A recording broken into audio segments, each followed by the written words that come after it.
Welcome back to another one of our NFL videos. This time we're going to be looking at some future bets, and we're going to start in the AFC with the AFC East. Who do you like to win the division?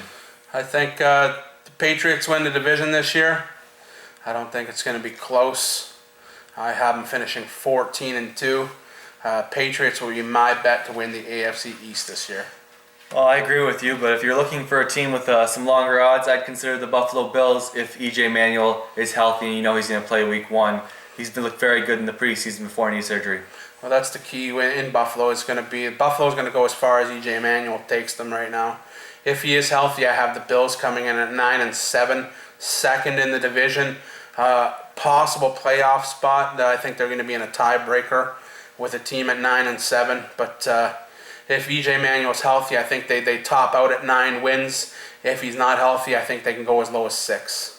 Let's move to the AFC North, where Vegas has this one very close. The Bengals are the favorite at plus 175, but then you have the Steelers at plus 200 and Ravens at plus 225. I'm going to go with the Steelers to win the division this year. I have them at 12-4. I like Baltimore to come in at 11-5, and then I like Cincinnati at 9-7.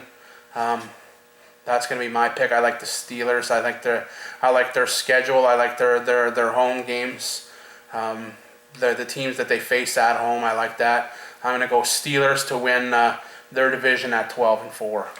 I like the Cincinnati Bengals. I like that defense. I like your defensive ends in Dunlap and Michael Johnson. And you're going to get a great pass rush when you have a consistent pressure from the middle and Geno Atkins. You could get 40 sacks just from your defensive line. That's pretty good. Plus, you got linebackers Vontae Burstford and Ray Maluga, and a secondary of Leon Hall. I mean, they have a very deep secondary when you consider that former first-round pick Drake Kirkpatrick can't even get on the field from Alabama. So I like the Bengals behind Andy Dalton and A.J. Green with the rookies Giovanni Bernard running the football. Now let's move to the South, where the Texans are the favorites. Do you see anyone coming close to the Texans? No, I like the Texans to win this year. I got them going in at 10-6. I think Indy's going to take a little bit of a step back this year. I think they won a lot of close games last year, decided by under 4 points or less. I think they're going to take a step back. Even if they lose half the games that they won in those close games last year, I could see them being as low as 7-9, possibly 8-8, maybe even 9-7 in that area. But I do have Houston winning. I have Tennessee coming in next. I don't have them winning too many games. And I have Jacksonville rounding out the division 3-13. I agree. I think that it's going to finish tighter than it really is. I think Houston's going to lead the division start to finish. Let's move out west, where the Broncos are the heavy favorites and Vegas's biggest favorites to win the division this year.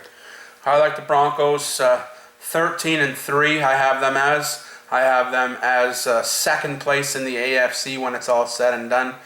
Like I said, 13-3. They are going to lose Von Miller for the first 6 games, but once he comes back, it's only going to make that team stronger. I have KC coming in second. I have them down as 8-8. Wouldn't surprise me if they finish 9-7. Possible playoff team. I think in the AFC, 9 wins is what it's going to take to get you in there. I have Oakland coming in next, 4-12. I could see them being 5-11. And then my worst team that I have ranked in the AFC this year is San Diego. I think they're going to suck. I could see them finishing 1-15, 2-14. I think they're going to be my last pick in the AFC this year. All right. I agree with you. I like the Broncos. I do think the Chiefs are a playoff team. I think they'll be one of the wild card teams in the AFC. Let's flip now to the NFC East, where the Cowboys and Giants are co-favorites at plus 200, and last year's defending division champions, the Redskins, come in at plus 250. I think this is going to be the tightest division of all between the 4 teams. Anybody can win the division. As we saw last year, every team except for the Cowboys had a lead of the division at some point in the season. And the Cowboys were in position to win the division if they would have beat the Redskins in Week 17. That's going to be the key. Who beats who between the divisional games? That's going to be the key. I'm going to go, as long as Robert Griffin III is healthy, I'm going to take Washington to finish 11-5, providing he's healthy 100%. When you're coming off a major knee surgery like he is, as long as he stays healthy all year, I think he's going to finish. The Skins are going to finish 11-5. I like Pierre Garçon to have a big year. I like Alfred Morris to have a big year. Coming in second, I have the Giants at 10-6. I like Eli Manning. I think he's one of the most underrated quarterbacks in the league. He's got the Super Bowl victories to prove it. I think the Eagles are going to have a little bit of a bounce back year this year. I have them tied with the Giants at 10-6, but I have the Giants winning the tiebreaker.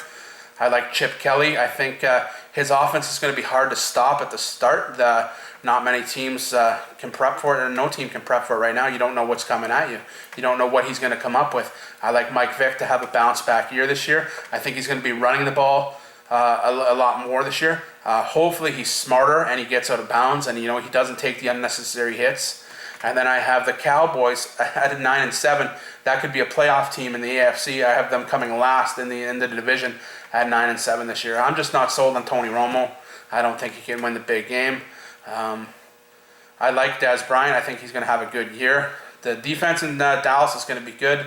I'm not sure I'm not sold much on DeMarco Murray, and I'm not sold on the offensive line. And in Dallas, I'm not sold on Sean Payton. I'm not sold on the head coach. Jason Garrett. Jason Garrett, yeah. Name escaped me there for a second. I'm not sold on Jason Garrett as a head coach. I like him more as a coordinator. I agree with you. I think it's going to come down to the Giants and Redskins. I right now have them both winning 10 games. It's going to come down to a tiebreaker.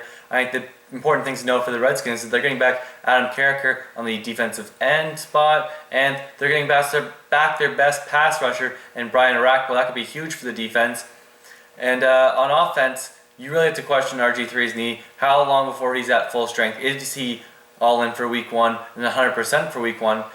Well, as for the Giants, I'm betting on a bounce-back season for Eli Manning. I think that Hakeem Nicks is going to find a way into all 16 games this season and stay healthy in a contract year. He wants to get paid Victor Cruz money. So I think that the big question for the Giants is, can David Wilson and Andre Brown replace Ahmad Bradshaw? I think they do. I think David Wilson could be a dark horse back this year that's going to win a lot of fantasy teams as a mid-round pick.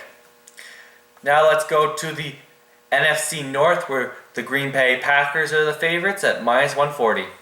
I have the Packers winning the division on a tiebreak. I have them going 11-5. They're going to be scoring a lot of points this year. Aaron Rodgers. They have Jordy Nelson. They have Randall Cobb, Jermichael Finley. Jacoby Jones James Jones. They got a lot. Rodgers has a lot of weapons. Eddie Lacy, he could be the starter this year in Green Bay. Defensively, Morgan Burnett from the secondary. He's going to be a leader on that defense this year. I have them coming 11-5. Second at 11-5. Like I said, losing a tiebreaker. I have the Chicago Bears. I like Jay Cutler. I like bringing in Mark Trestman. He's a smart guy. He knows his offensive schemes. I think Jay Cutler is going to benefit from Mark Trestman. I think he's going to have a big year. I think Brandon Marshall is going to have a big year. The one thing that Chicago has going for them late in the season, the weather in the Windy City, I think that's going to help them. It's going to come down to who wins the home-and-home matchup. If Chicago takes both versus Green Bay, I like Chicago to win the division. If they split, I like Green Bay. If Green Bay wins both, I like Green Bay to win. I have Detroit coming in third. Unfortunately, they're stuck in a kind of tough division. I don't have them winning many more than 6-7 games this year. And then I have Minnesota tied for the NFC worst with a 2-14 record this year. I agree with you. I believe that the Packers and the Bears are both playoff teams this year, but I think the Packers will lead it from start to finish, much like another team. Much like I said about the Texans this year. It's going to be close, but there's never going to be any doubt about it. The Packers will win, but the Bears will be a playoff team to watch for in the playoffs that could knock out the lowest division winner. Let's move now to the South, where the Falcons are slight favorites over the Saints. I think this is going to be the most lopsided of the divisions. I have the Falcons winning 14 games, 14-2. I could see them going 13-3 as well, but I like them as 14-2. I got Matt Ryan, he's going to have a big year. He's got Julio Jones. Roddy White's getting up there in age, but he's still good. You bring in a guy like Steven Jackson, they're going to put up a lot of points in Atlanta. New Orleans, I got them 11-5. The return of Sean Payton, we talked about in an earlier video. Drew Brees is going to have a huge year, I think. You got Colston there. You got Jimmy Graham there. We got Sproles there. You got a few guys in the backfield. I think one of the most underrated running backs in the league, Pierre Thomas. He's there. And then we go down to Tampa Bay. Josh Freeman in a contract year. It's going to depend on him. I could see this team winning as many as 5 games, maybe 6 games. I have them down as 3-13. I think their schedule doesn't do them any favors. And then I have worst team in the NFC this year, Carolina Panthers, 2-14. I don't see much hope from these guys. The only bright spot in Carolina is their middle linebacker, stud Luke Kuechly. But unfortunately, he's not going to put points on the board. Cam Newton's there. You don't know what you're going to get in a running back. Right now, they got Jimmy Stewart's hurt. D'Angelo Williams, is he good enough to take the team to the next level? I don't know. Receiver-wise, too many holes there. 2-14 for Carolina. I disagree with you on a majority of the teams in this division. It's the one division where we don't see eye to eye on. I think the Falcons are going to be missing the playoffs. I just feel that they didn't improve themselves. They cut Michael Turner, and the only improvement they made on offense was getting Steven Jackson, but they lost Calvo, the right tackle. Tyson Clavo, yeah.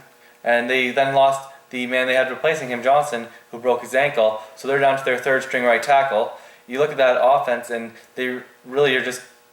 Julio Jones is the only guy entering his prime. You have White and Jackson both exiting their prime. Tony Gonzalez is just decided to come back and not retire this year. And on defense, you cut your best pass rusher in John Abraham, and you're trying to replace him with Yossi Umenyiora, who's a shade of himself. I think the Saints will win this division, even though I don't like them transitioning to the 3-4. But I just think that they're going to be in a bit of a screw you mode. NFL will show you, much like the Patriots were after Spygate. And they're my pick to win the division. And I like the Bucks to finish second. I think that when you consider that the Bucks are going to get both their guards healthy this year, they missed Javin Joseph and Carl Nicks for about 24 games last year combined. That's a big impact when you're considering that Doug Martin had a huge rookie season running the ball behind backup interior linemen. So I think he could carry them to a playoffs, but you have to get good play from Josh Freeman. He's got good receivers on the outside and a young defense that can. That it's not quite the level of the 0-2 Bucks, but it might be good enough to get them into a wild card spot at the very end of the playoffs. Let's go now to the NFC West, where again another tight division. It's the 49ers versus the Seahawks. Who do you like? I like the Seahawks to win it in the end. I think they're a more dominant team at home than San Francisco is. I think when you play in Seattle, it's going to be tough for teams to win. I don't see Seattle losing at home this year. I have them maxing out at a max 15-win season, 15-1. I could see them losing as little as 13.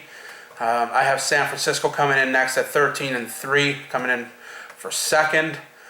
St. Louis I have coming in third. I could see St. Louis winning 5-11 games. 5-11 record, and then I have Arizona coming in last at 4-12. I've got that flip on you. I've got the 49ers at 14-2 and the Seahawks at 13-3. And I mean, those teams are built on their defense and running games. So really, it's going to be whoever gets the better quarterback play will win that division. They're very equal across the board at every position. So it just comes down to quarterback play and special teams. And those are our divisional picks. Let's move into the conference picks. We're going to stay in the NFC. Who do you like? Right now I have Atlanta and Seattle to get the byes. And then I have my next 4 playoff teams. I'm going to go with San Francisco, Green Bay, Washington, and Chicago as my playoff picks to make the playoffs in the NFC. And who wins the NFC Championship? I'm going to go on a limb. Well, not on a limb, but I'm going to go on and I'm going to say that if Percy Harvin returns this year, I'm going to go out and I'm going to say the Seattle Seahawks are going to be the NFC representative in this year's Super Bowl. And my 6 playoff teams, we got the Giants and Redskins from the NFC East, the Bears and Packers, and then you have the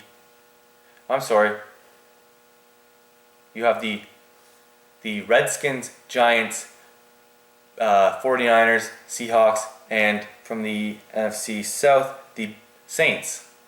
The Bears. I don't think the Bears. I think it's going to come down to a Bears, Redskins, Giants tiebreaker for that last wild card spot. And I like the 49ers to repeat again in the NFC. I just think that they're getting stronger with their drafts. You have a very deep rotation at running back. You've got very good special teams. The question for me is wide receivers. Can Anquan Boldin make that difference and be that what they hoped they were to get out of Randy Moss last season? So I think it would be the 49ers representing the NFC again in the Super Bowl. So we move to the AFC. AFC, I got my the byes going to Denver and New England. My next 4 playoff teams are going to be Pittsburgh, Houston. I got Baltimore, and then my last playoff team. It's going to be a tiebreaker. I think it's going to come down to either Indianapolis, Cincinnati, or Buffalo. Like we talked about earlier, if EJ Manuel stays healthy, I can see Buffalo winning 9 games. I like Cincinnati to win 9 games. I can see Indy winning 9 games. Just because I like the Bills, they're my team, I'm going to say the Bills come in next, take that last wild card playoff spot, and end the NFL's longest playoff drought. And then I'm going to have Denver end up winning the AFC championship game. I have the Patriots, the Bengals, the Texans, the Broncos, the Chiefs, and since, as we was talking about the Bills, it doesn't look like EJ Manuel might not be healthy. I'm going to go with the Ravens, and I'm going to take the Houston Texans this year, but if you look for a long shot, 25-1, the Chiefs might not be a bad bet. But I think the Texans, it's their time. I think they found that second receiver to Andre Johnson and DeAnthony and Hopkins out of Clemson. And you've got a great 1-2 punch in Foster and Tate. I think Matt Schaub, if he's healthy, which I don't think he was at the end of last season, he can move the chains and make this team very good. You got the best defensive player in football in J.J. Watt. And you're going to get a good return game now with Hopkins and Martin back there. So I'm going to take the Texans. Now for the Super Bowl, who do you like to walk away with the title? Well, both my Super Bowl picks, like I said, Denver and Seattle. I think the key with both of them are going to be, we know Denver's going to get Von Miller back, but do the Seahawks get Percy Harvin back? I think Percy Harvin is the missing fit in Seattle. He was going to be looked upon to be a huge part of that offense in Seattle this year before he had that hip injury. Talk is he could be back around November. If they get him back in November, he gets into the last say 5-6 regular season games and gets some time in that offense. If Percy Harvin returns, I'm going to take the Seahawks to win the Super Bowl. If he doesn't return, I'm going to take Peyton Manning and the Denver Broncos. And I'm going to go with the San Francisco 49ers, last year's winner. I think this year they come up golden and take home the Lombardi Trophy. And that is our NFL Futures Picks. And hopefully you enjoyed the video. Like it, share it, subscribe to the channel. We hope to see some comments from everyone.